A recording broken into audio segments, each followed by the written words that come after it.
بسم اللہ الرحمن الرحیم۔ شروع اللہ کے نام سے جو بڑا مہربان اور نہایت رحم والا ہے۔ پیارے دوستو، تاریخ گواہ ہے کہ اللہ تعالیٰ نے ہمیشہ قوموں کو ان کے اعمال اور کردار کے بلبوتے پر اگر سنبھالا ہے تو انہیں اپنے انجام تک پہنچایا بھی ہے۔ جو قومیں اللہ تعالیٰ کی مونت سے فائدہ اٹھا گئیں وہی فائدے میں رہیں، اور جو احکام الہی سے سرکشی کی مرتکب رہیں ان کے لیے پھر رب نے ذلت اور رسوائی لکھ دی۔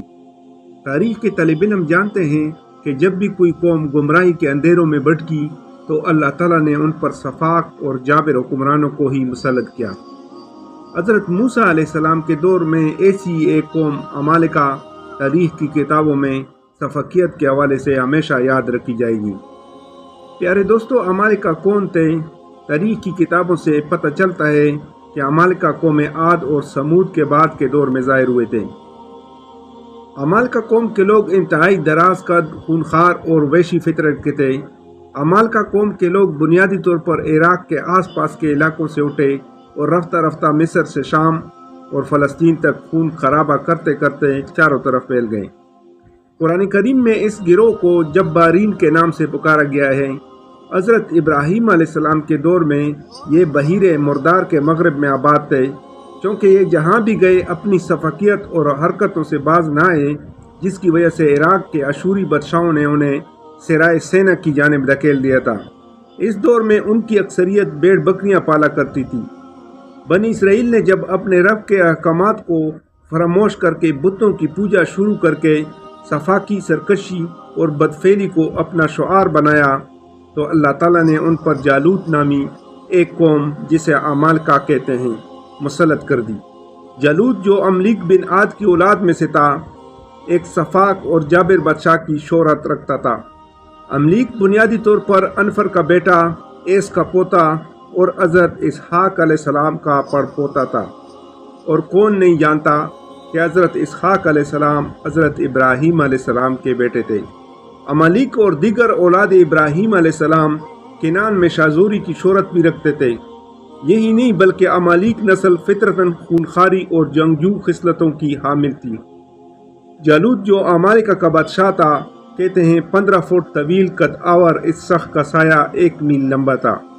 یہ بھی کہا جاتا ہے کہ قوم بربر کا تعلق بھی عمالقہ قوم سے ملتا ہے۔ ایک روایت کے مطابق اس کی فوج 3 لاکھ گھڑ سواروں پر مشتمل تھی۔ عمالقہ نے اشوری بادشاہوں کے دور میں فلسطین اور شام پر بزور بازو اپنا قبضہ جما لیا، تو حضرت موسیٰ علیہ السلام کو اللہ تعالیٰ نے حکم دیا کہ ارض مقدس کو عمالقہ کے قبضے سے آزادی دلاؤ۔ چنانچہ جب حضرت موسیٰ علیہ السلام فلسطین کے قریب پہنچے تو انہوں نے بنی اسرائیل کے لوگوں کو مخاطب کر کے فرمایا، ایک قوم بنی اسرائیل، ارض مقدس میں داخل ہو جاؤ جو اللہ تعالیٰ نے تمہارے لیے لکھ رکھی ہے، اور پیٹھ نہ دکھاؤ ورنہ خسارے میں رہو گے۔ اس پر بنی اسرائیل کے یہ لوگ بولے، اے موسیٰ، تم اور تمہارا پروردگار لڑو، ہم تو یہی بیٹے ہیں۔ وہاں تو ایک طاقتور قوم عمالقہ آباد ہے جس کا ہم مقابلہ کرنے کی قطعاً سکت نہیں رکھتے۔ صرف اس صورت میں ہم وہاں داخل ہو سکتے ہیں کہ وہ خود اپنے وطن کو چھوڑ کر کہیں چلے جائیں۔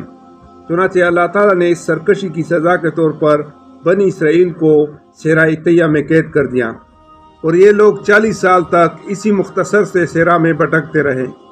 میدان طیہ کا پس منظر کچھ یوں ہے۔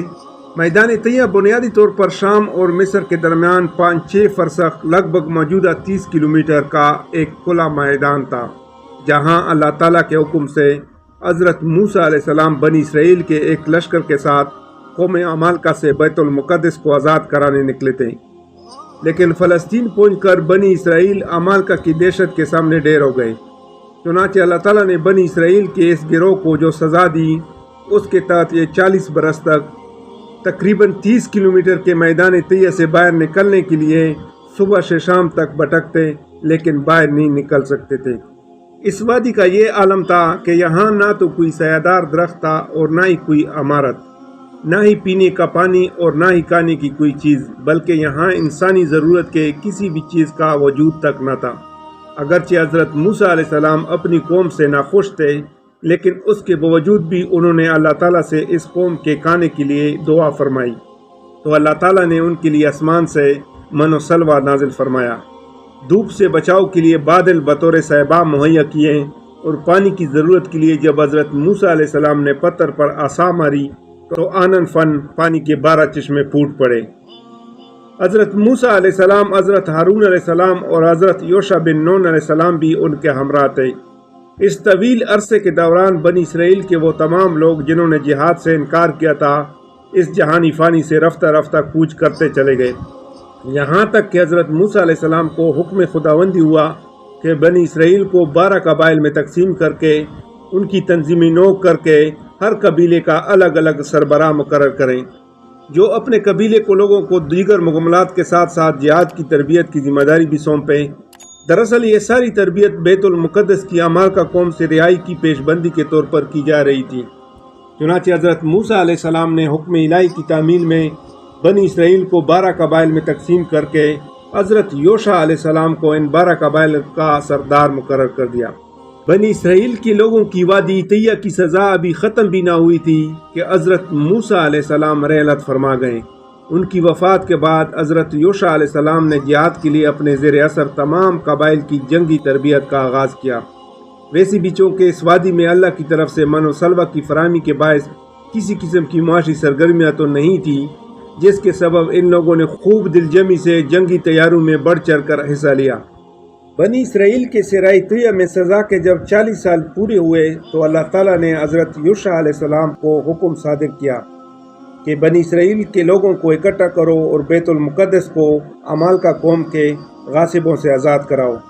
چونکہ بنی اسرائیل کی نئی نسل ماضی میں اپنے بزرگوں کی جہاد سے چشم پوشی کی غلطیوں سے آگاہ تھی اور اپنی مقدس سرزمین کی آزادی کے لیے بےتاب بھی، اس لیے انہوں نے حضرت یوشع علیہ السلام کی آواز پر لبیک کہتے ہوئے جہاد میں بڑھ چڑھ کر حصہ لیا۔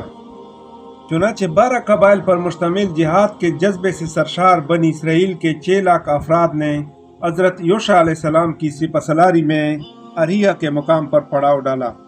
بنی اسرائیل کا یہ محاصرہ 6 ماہ تک جاری رہا۔ بالآخر ایک دن بنی اسرائیل کے جانثار عمالقہ کے قلعہ کی دیوار کو گرا کر شہر کے اندر داخل ہو گئے اور اریحہ شہر میں اپنا پرچم لہرانے میں کامیاب ہو گئے۔ اس کے بعد کنعان کے شہر فتح کرتے ہوئے آخر میں ارض فلسطین اور شام کا پورا علاقہ فتح کر لیا۔ یوں رب نے اس روئے زمین پر ایک جابر اور صفاق قوم کو اپنے انجام تک پہنچایا۔ پیارے دوستو، اللہ تعالی ہم سب کا حامی و ناصر ہو اور اللہ تعالی ہم سب کو نیک اعمال کرنے کی توفیق عطا فرمائے۔ جزاک اللہ۔ اللہ حافظ۔